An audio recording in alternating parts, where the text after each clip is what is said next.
दोस्तों नमस्कार, हर हर महादेव। दोस्तों हम सब जानते हैं कि पुरी के मंदिर में भगवान कृष्ण, बलराम और सुभद्रा विराजमान है। वहाँ उस मंदिर में उनकी आँखें फैली हुई हैं। ये हर मनुष्य के लिए आश्चर्य का विषय है कि जगन्नाथपुरी के मंदिर में भगवान कृष्ण के साथ राधा क्यों नहीं है। और दूसरा, तीनों भाई बहन की आँखें इतनी फैली क्यों है। इस विषय में एक प्रसिद्ध पौराणिक कथा है।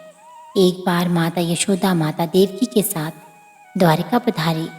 वहाँ कृष्ण की रानियों ने माताओं से कृष्ण के बचपन की लीलाओं का वर्णन करने का अनुरोध किया।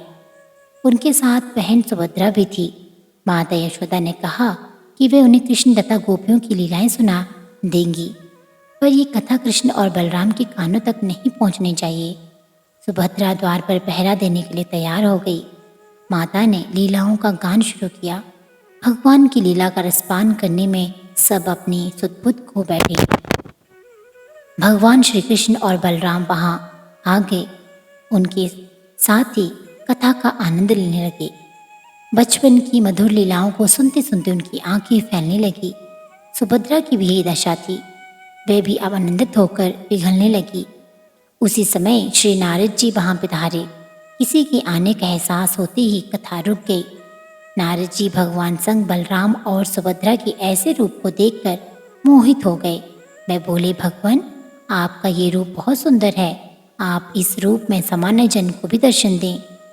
तब भगवान कृष्ण ने कहा कि कलयुग में वे इस रूप में अवतरित होंगे। जगन्नाथपुरी में भगवान का यही विग्रह मौजूद है, जिसमें वे अपने भाई बलराम और बहन सुभद्रा के साथ हैं। परंतु ये विग्रह भी आधा अधूरा सा क्यों है, इसके पीछे भी पौराणिक कथा है। इस मंदिर के उद्गम से जुड़ी परंपरागत कथा के अनुसार भगवान जगन्नाथ की इंद्रनील या नीलमणि से निर्मित मूल मूर्ति एक वृक्ष के नीचे मिली थी। ये इतनी चकाचौंध करने वाली थी कि धर्म ने इसे पृथ्वी के नीचे छुपाना चाहा। मालवा नरेश इंद्रद्युम्न को स्वप्न में यही मूर्ति दिखाई देती थी। तब उसने कड़ी तपस्या और तप द्वारा भगवान विष्णु ने उन्हें बताया कि वह पुरी के समुद्र तट पर जाए और उसे एक दारू यानी कि लकड़ी का लट्ठा मिलेगा। उसी लकड़ी से वह मूर्ति का निर्माण कराएं। राजा ने ऐसा ही किया और उसे लकड़ी का गट्ठा मिल भी गया। उसके बाद राजा को विष्णु और विश्वकर्मा बढ़े कारीगर और मूर्तिकार के रूप में उसके सामने उपस्थित हुए, किंतु उन्होंने ये शर्त रखी कि 1 माह में मूर्ति तैयार कर देंगे, परंतु तब तक वे कमरे में बंद रहेंगे और राजा या कोई भी उस कमरे में अंदर नहीं आए।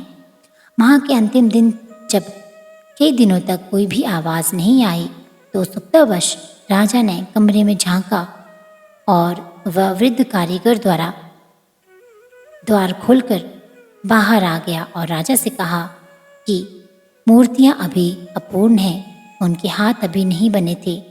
राजा के अफसोस करने पर मूर्तिकार ने बताया कि वह देववश हुआ है और ये मूर्तियां ऐसे ही स्थापित हो जाएंगी और ऐसे ही उनकी पूजा की जाएगी।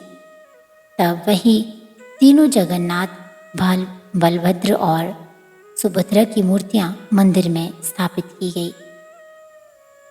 दोस्तों ये थी पुरी के जगन्नाथ मंदिर में भगवान कृष्ण, बलराम और सुभद्रा की आंखें फैली क्यों हैं, इससे जुड़ी पौराणिक कथा। आपका दिन शुभ हो। हर हर महादेव।